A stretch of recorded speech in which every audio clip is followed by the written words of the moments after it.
ركوب الترند يا صديقي هو قصة قديمة وحدوتة قديمة.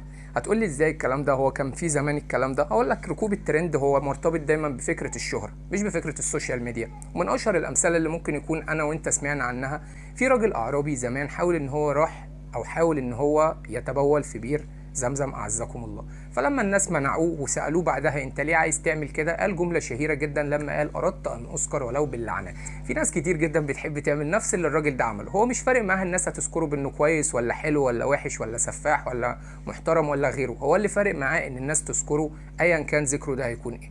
زي ما احنا دايما بنقول وزي ما الناس دايما بتفهم القصه دي، اي حد وارد ان هو يبقى مشهور. لو بصيت للتاريخ يا سيدي على مستوى الانبياء، سيدنا موسى مشهور وهو نبي من اولي العزم، وفرعون برضو مشهور وبنقرا قصته في القران ليل ونهار الى يوم يرث الله الارض وما عليها.